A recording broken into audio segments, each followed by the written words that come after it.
직장 내 성희롱 사건의 증언과 관련한 갈등으로 보복 인사를 당한 끝에 지난 6월 25일 자신의 집에서 자살한 것으로 알려진 부천시 시설관리공단 여직원 자살 사건의 관계자들을 만나봤습니다. 다른 부서 이렇게 시청 같은 경우에도 보면 이렇게 뭐 본인의 그 희망을 좀 우선시하는 그런 인사를 하는 걸로 아는데 여기서는 어떤 뭐 본인의 희망 같은 건 전혀 조사하지 않고 그냥 무조건 직권으로 가라 뭐 이런 식의 인사인가요? 아니, 저희도 그 가끔 희망 보직을 하긴 하는데요. 제가 알기로는 그 정확한 스토리는 이제 인사팀한테 들어보신 게 맞을 것 같고요. 제가 가기에는 저기 주최 저희가 이제 6월 1일자로 변인봉화소를 직영 운영을 하게 됐습니다. 6월 1일자. 그 얘기 들었습니다. 예, 그래서 이제 주최교통부에 사무실했던 직원들이 변인봉화소로 가니까 그쪽에 이제 인력을 더 충원해주는 개념으로 인사를 했던 걸로 알고 있거든요. 문제가 됐던 그 성희롱 사건에 피해 여성이 지금 현재 근무하고 계시는 걸로 아는데요. 한번 좀 물어봐 주시겠어요? 이 사건에 대해서 좀 몇 가지 물어보고 싶어 하는데 면담이 좀 가능한지 한번 알아봐 주시겠습니까?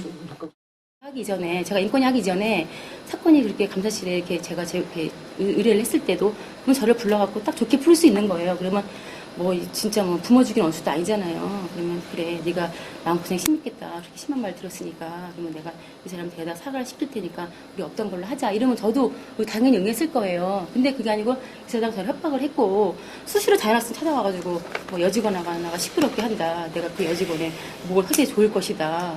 뭐 이런 식으로 엄청 저를 괴롭혔었어요. 씨랑 이사장이랑 특별한 관계예요? 특별한 관계인지는 모르겠지만 그때 이제 이 이사장이 오면서 되게 관계가 되게 친밀한 걸로 알고 있어요. 관계가 되게 많이 술도 마셔 다니고 제가 그런 걸 알고 있었거든요.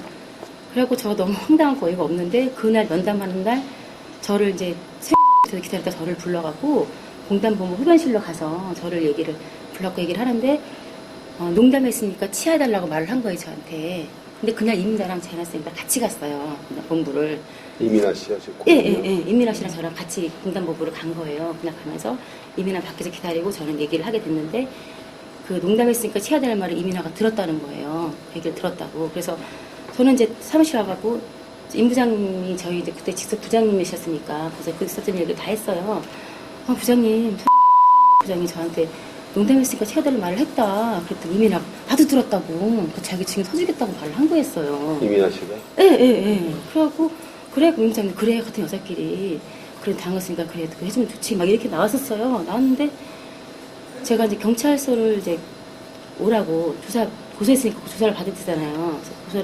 조사를 받으러 갔는데 그날까지 말이 없었어요. 이민아가 말이 없다가 제가 경찰서에 가서 진술을 다 본 거예요. 이민아가 이런 사실도 들었다. 내가 맞다라고 얘기하고 왔는데 갑자기 이민아가 저를 불러서 못하겠다고 말을 하는 거예요. 지금 못 써주겠다? 네, 지금 못 써주겠다 말을 하는 거예요. 그래서 제가 그랬어요. 그러면 좋다. 그러면 네가 나 경찰서 가는 거 뻔히 가는 거 알고 있었는데 나한테 미리 말해주면 얼마나 좋냐. 왜냐하면 내가 가서 경찰서에 그런 말을 안 했을 거 아니에요. 네, 이미 다 했는데 나는 근데 네가 그동안 나는 거짓말쟁이밖에 더 되냐. 네가 미리 나한테 얘기해줬으면 난 네 얘기 안 했을 거다. 왜냐하면 얘가 증인이 아니잖아요. 그 때문에 안 했을 거다. 그랬더니 자기가 뭐 관여하고 싶지 않다고 그래서 더 이상 저는 언급을 안 했어요. 왜냐하면 제가 싫다고 하는데 제가 굳이 너 해줘라 할 필요가 없잖아요. 걔가 직접적인 증인도 아니고. 그래서 그냥 넘어갔어요. 넘어가고 있다가 걔는 이제 발령받아서 전략기획부로 온 거죠. 근데 무슨 저는 신문에 너무 기사가 난 게 무슨 거짓증을 해달라고 하는 게 전 너무 황당하고 어이가 없는 거예요. 제가 걔한테 뭐를 거짓증을 해달라고 그러겠어요. 걔가 성희롱 장소에 있었다면 제가 또 모르죠. 근데 그건 아니잖아요. 그러니까 거짓증을 강요한 거는 본인이 아니고 이제 그 임 부장님. 임 부장님도 저랑 임 부장님하고 그 사건하고 무슨 상관이 있다고 임 부장님 강요를 하겠어요. 그때 그 말 당시에 임 부장한테 제가 이럴 때 그 이민아가 그 자리에서 자기가 임 부장님 앞에서 자기가 들었다고 증인 서겠다고 말을 했던 상태인데 무슨 협박을 가고 강요를 해요. 그건 아니거든요. 그럼 지금 보도 나온 게 다 소설이라는 얘기인가요? 그렇죠. 소설이죠. 제가 오히려 그 쓰신 분한테 제가 가서 의뢰를 하고 싶더라고요. 도대체 뭔 내용을 알고 썼는지 저는 정말 억울한 게 제가 왜 성희롱 사건이 거기 언급이 됐는지도 모르겠고 저는 이미 무혐의 판정 받아서 사건이 끝났고 저 가해자만 지금 공판이 벌어지고 있는 상태인데 저는 그게 너무 저도 지금 엄청 피해자예요. 지금 이렇게 하시는 게. 왜냐하면 저는 거기 사건 언급될 것도 아닌데 막 왜곡이 돼갖고 지금 이렇게 보도가 되는 거잖아요. 저는 얼마나 가슴이 진짜 저 어제 밤잠도 못 잤어요. 그거 보고. 그리고 지가 제 입으로 증인 소개했다 했다가 갑자기 번복을 한 상태인데, 그리고 제가 강요한 것도 없고 누가 강요를 하겠냐고. 그리고 임 부장님이 사건이 무슨 사건이 그 사람은 관련 있다고 그걸 강요를 하겠어요. 그 너무 황당한 임 거예요. 부장님이라는 거예요. 분하고 네. 그 지금 공판 중이신 분이 석 부장님이요? 네. 서 부장하고 임 부장님하고 뭐 관계가 좀 안 좋으셨나요? 관계가 안 좋고 그게 아니라 그냥 같은 부장님이셨고, 근데 이제 처음에 전용표 이사장님 오면서 이 서영복 부장이 친밀 강요해서 제가 듣기로는 험담을 많이 했더라고. 임 부장님인데 험담을 많이 한 거지 관계가 안 좋고 이런 건 아니거든요. 아니 왜 그냥 일방적으로 그냥 뭐 막 이렇게 꽁튀된 그냥 막 이렇게 있지도 않은 거 관련이 없는 것까지 막 이렇게 돼서 너무 괴로워요. 제 어떤 그 상황은 일체 보도된 게 없지 않습니까? 한 번도 인터뷰도 안 왔었고 또 어찌됐든 사람이 죽은 사건이 같이 또 나서지도 않았고 그냥 모든 거 다 보복으로 해서 현장으로 이제 수사관을 보냈다고 하는 네. 사항, 그 사항은 절대 그게 아닙니다. 왜냐하면 이번에 이제 그 고인이든 임이나 직원만 현장으로 혼자 간 게 아니라 현장으로 제가 이번에 4명을 조치를 했어요. 4명을. 그래서 정규직 2명은 견인보관소로, 상용직 여직원 2명은 공영주차장으로, 주차장이 그 당시에 5군데가 이제 시로부터 새로 신규 수탁이 돼서 넘어왔고, 지금 시에서 저희가 경영진단을 받고 있기 때문에 10월 달까지는 직원 채용이 전부 중지가 된 상태입니다. 그건 알아보시면 알아요. 그래서 주차장은 5군데가 넘어왔고, 10월 달까지 직원 채용은 일체 못하게 하고, 현장은 운영해야 되고, 그래서 부득이하게 사무실 잉여 인력인 여직원 2명을 공영주차장으로 조치를 한 겁니다. 그래서 임이나 직원 혼자만 갔다는 보복이라는 건 맞지 않습니다. 그리고 단서를 또 걸었어요. 10월 달까지다. 10월 달까지 직원 채용이 경진단이 끝나고 직원 채용이 되면 근무자를 배치하고 복귀한다. 본인한테도 얘기를 했고 전직원한테도 선포를 했습니다. 그런데도 불구하고 그럼 자살을 했다는 얘기인가요? 예, 그래서 저도 이해가 안 가요. 왜냐면 그날 이제 그런 이유로 해서 특이사항 크게 없이 퇴근을 했는데 자살을 했어요. 그런데 이제 본인이 평상시 이제 뭐 어떤 모독이다 뭐다 했다고 한 거는 제가 기억이 나는 게 뭐냐면 그 상용직은 그 직에 의해서 가는 거지 학벌에 의해서 분류하는 건 아니다. 또 서울시에서 지난번에 환경미화원을 뽑았어요. 대학원 나온 사람도 왔습니다. 그 사람 대학원 나왔으니까 사무실에 보내는 건 아니죠. 환경미화원을 뽑았기 때문에 환경미화원 해야 되는 거예요. 그래서 그런 차원으로 가는 거다. 대학원하고 관계가 없다. 그러니까 그게 이제 아마 좀 모독이다 뭐 이렇게 들렸을 거고, 또 한 가지 모독으로 들렸을 거는 저는 모독을 주려고 한 건 아니죠. 설명을 한 거죠. 병가를 처음에는 골반염, 또 이번에 또 열을 끊어온 거는 위궤양으로 끊어왔길래 위궤양은 약 먹으면 되는 거 아니냐. 그리고 병가를 이렇게 돌아가면서 계속 끊어올 거냐. 이렇게 부위별로 돌아가면서 끊어올 거냐. 그랬어요. 또 관리 감독들로서 할 수도 있다고 봅니다. 어떻게 보면. 그랬더니 이제 그게 모독적이다. 아마 이렇게 웃으면서 얘기했어요. 또 웃으면서 이렇게 돌아가면서 부위별로 계속 끊어올 거냐. 그게 아마 모독적인 것 같다고 그날 6월 15일에 퇴근을 해서 뭐 트위터에 올렸다고 또 신문에 막 다 났는데 그런 상황이고, 또 전례가 지금 사무보조로 근무를 하다가 주차장으로 간 사람이 그 내역도 제가 지금 요구하시면 지금 드리겠습니다. 다 복사 다 해놨는데 13명이나 됩니다. 13명이나. 고통을 주려고 한다면 제가 주차 관련 중에서도 노상으로 발령을 내야죠.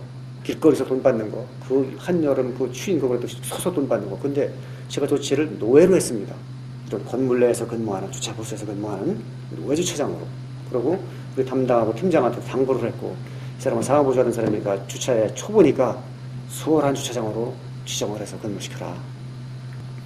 그래서 제가 이제 여러 가지를 볼 때는 그거 가지고 자살할 사항은 아니다. 그러니까 그래서 그다음에 지금 또 뭐, 그래서 의혹의 눈길이 오는 거거든요. 예. 그 다음에 그래서 지금 이제 제가 이런 말 할 건 아니지만은 저 장례식장 갔습니다. 장례식장 가서 이제 그 유가족분들께 이제 다 사죄하고자 했는데, 뭐 가자마자 그냥 어머니하고 아버지하고 하여튼 뭐 2시간 동안 그냥 질타를 받고 있는데 뭐 달게 받았습니다. 왜 어쨌든 죄인이니까. 뭐 부모님이 자식이 죽었는데 뭐는 못하겠습니까? 그냥 뭐 여러 가지. 그날에 이제 그 장례식장에서 이제 직원들이 갔다 오고 또 전 직원들이 다 참가를 했으니까 갔다 와가지고 이제 그런 얘기들을 하더라고. 그래서 그 사항이 뭐 저희가 얘기할 사항은 아니에요. 그런 들은 거니까. 이민아 직원이 우울증도 앓고 있었다. 또 그 자살한 그날이 신랑 생일이다. 그다음에 그 바로 이튿날은 그 자녀 생일이래요. 그러니까 신랑 생일 당일날은 그 이튿날은 자녀 생일. 그러면 어떤 가정사 문제도 있을 수 있겠다. 그런 생각도 들더라고요. 그 다음에 이제 거기 보면 뭐 성희롱 관련해 가지고 협박을 하고 강요를 했는데 안 서줘서 그랬다 했는데 그거하고 저하고는 관련이 없는 거예요. 왜냐하면 오히려 지금 언론에 그렇게 떠들으니까 제가 성희롱범으로 알고 있더라고요. 제가 성희롱범인데 그걸 면하기 위해서 협박 강요를 해서 증언을 써달라고 해서 안 서줘서 보복을 했다는데 저하고는 아무 관련이 없습니다. 그거는 지금 공단의 전에 모 부장 이제 해고됐는데 모 부장과 여직원과의 성희롱 문제예요. 아니 그러면 내가 물어볼게요. 네. 모 신문사에 나온 그 게재된 게 네.